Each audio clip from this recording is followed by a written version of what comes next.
Пайгамбарыбыз саллаллаху алейхи ва салламдын кулк мүнөзү кандай болгон? Пайгамбарыбыз саллаллаху алейхи ва салламдын эң мыкты кулк мүнөзгө ээ болгондугу тууралуу көптөгөн китептерде жазылган. Эми биз үлгү алуу үчүн Пайгамбарыбыз саллаллаху алейхи ва салламдын адептүүлүгүнөн айрым мисалдарды келтире кетели. Эки дүйнөнүн күнү сылык сыпаанын өзү Мухаммед Пайгамбарыбыз саллаллаху алейхи ва саллам жанына келген кишилердин копол, орой, мазактаган сөздөрүнө жана ушундай мамилелерине сылык сыпаа гана жооп берип, маектештерине жумшак мамиле жасаган. Аллах элчисинин жанында тургандар өзүн төмөн көрүп, жаман сезишкен эмес. Эч качан саллаллаху алейхи ва салламдын оозунан көңүл ооруткан жаман сөз чыккан эмес. Пайгамбарыбыз саллаллаху алейхи ва саллам араңардан эң мыктыларыңар кулк мүнөзү жана адеп аклагы эң жакшы болгонуңар деп айтып, ар бир кишинин досторуна сылык сыпаа мамиле жасоону жакшылык, ал эми ар бир жакшылык садака экенин билдирген. Бир жолу Кутман сахабаларына бейиште ичи сыртынан, сырты ичинен көрүнө турган бийик имараттар бар экенин айтат. Муну уккан бир бедөө, чөлдө жашаган араб, бедуин, ал имараттардын кимге арналганын сураганда, Пайгамбарыбыз саллаллаху алейхи ва саллам сылык сыпаа кишилерге жана жагымдуу сүйлөгөндөргө бериле турганын айткан. Hazreti Ayşe radhiyallahu anha мынтип баяндайт. Бир күнү Аллахтын элчиси бөлмөмө кирип, кыбылага жүздөнүп туруп мынтип дуа кылды. О, Алла Таалам, мен дагы кишимин. Эгер бир кулуңду таарынтып капаланткан болсом, ал үчүн мени жазалай көрбө. Пайгамбарыбыз саллаллаху алейхи ва салламга эң жакын киши болгон Анас бин Малик радhiyallahu анху Аллах элчисине 10 жыл кызмат кылдым, мага бир да жолу эй деп кайрылган жок. Жасаган иштеримдин бирөөсүнө да эмнеге мындай кылдың деп, жасабай калган иштеримдин бирөөсүнө да аны эмнеге кылган жоксуң деп айткан жок. Анткени ал саллаллаху алейхи ва саллам элдин ичинен эң адеп акылактуу киши эле деп айткан. Пайгамбарыбыз саллаллаху алейхи ва саллам жөнү жок сүйлөчү эмес. Пайгамбарыбыз саллаллаху алейхи ва саллам дайыма жылмайып жүрчү. Кулк мүнөзү мыкты болчу. Эч качан корс, орой болгон эмес. Кимдир бирөөнө кыйкырып же жаман сөз сүйлөгөн жок. Бирөөгө жала жабууга дегеле жакындабады. Көңүлүнө жакпаган нерсе болсо ачууланып катуу айтчу эмес. Кандайдыр бир муктаждык үчүн алдына келген кишилердин көңүлүн калтырган эмес. Ал өзүн талашуудан, көбүртүп жабыртуудан жана жөнү жок сүйлөөдөн тыйган. Төмөнкү 3 нерсеге такыр кийлигишкен эмес. Эч кимди күнөөлөгөн эмес. Бирөөлөрдүн катасын издеген эмес жана сооптуу сөздөрдөн тышкары сөз сүйлөгөн эмес. Пайгамбарыбыз саллаллаху алейхи ва салламдын сөзүн угуп отургандар мойнуна таш байлап алгандай жер карап эч нерсеге алаксыбай кунт коюп угушчу. Ал сүйлөп атканда эл укчу, ал сүйлөп бүткөндө эл сүйлөчү. Анын алдында эч ким эч нерсе талашчу эмес. Сахабалар күлсө күлүп, ыйласа ыйлачу. Тааныбаган бирөө кыйкырып орой мамиле жасаса сабыр кылчу. Дайыма муктаж кишини жолуктурсаңар, ага жардам бергиле деп айтчу. Пайгамбарыбыз саллаллаху алейхи ва саллам бирөөнүн катасын бетине айтчу эмес. Пайгамбарыбыз саллаллаху алейхи ва саллам алдына келген кишини эч качан уят карчу эмес. Кээ бир каталарга көз жумуп койгон. Кимдир бирөөдөн жагымсыз кыймыл аракеттерди, кылык жоруктарды байкап калса, аны бетине айтып уят кылчу эмес. Эч кимдин катасын айтып кемсинткен жок.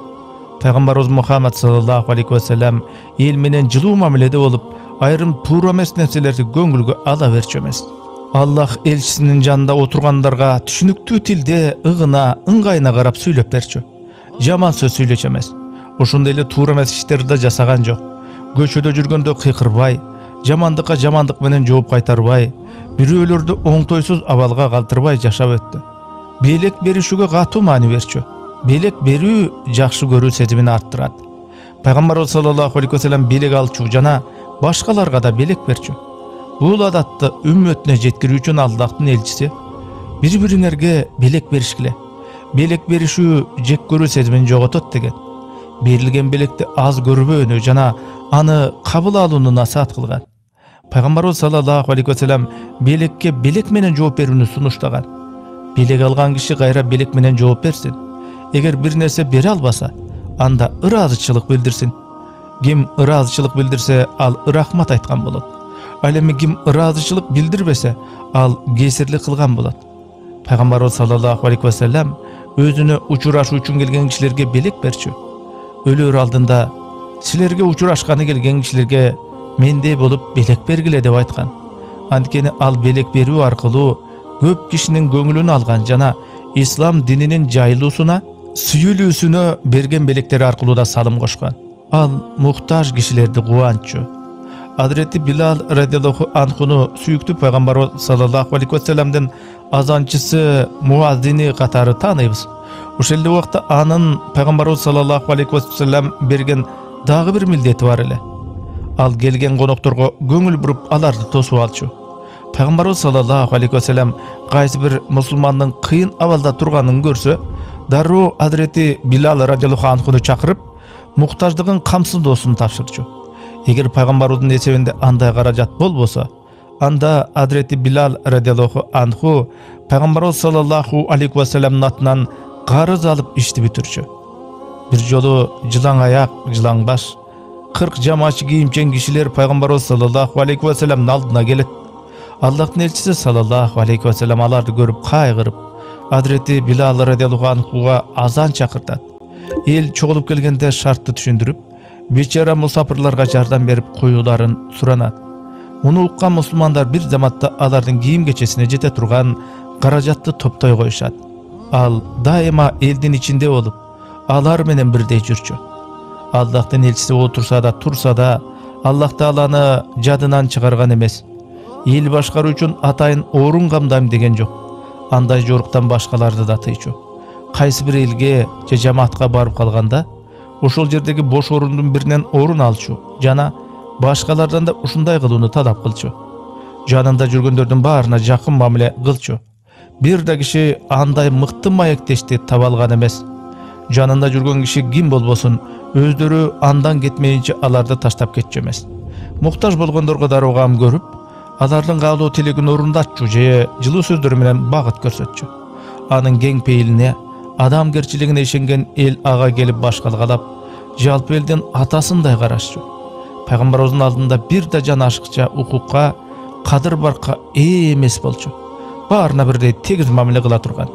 Анын баяндары сылык сыпаалыкка, абердүүлүккө жана сабырдуулукка толуп турчу. Ал жүргөн жерде кыйкыргы өкүрүк, кимдир бирөөнү шылдыңдоо, бирөөнүн абирин айрандай төгүү деген нерсе болгон эмес. Анын айланасында такыбалык гана үстөмдүк кылчу. Керек болсо анын кутман сахабалары да жөнөкөй жупуну болушкан. Улууга урмат, кичүүгө ызаат көрсөтчү. Өзүнө караганда өзгөлөрдү, муктаж болгондорду көп ойлочу. Элди өз жат деп бөлбөй, баарын бирдей коргогон.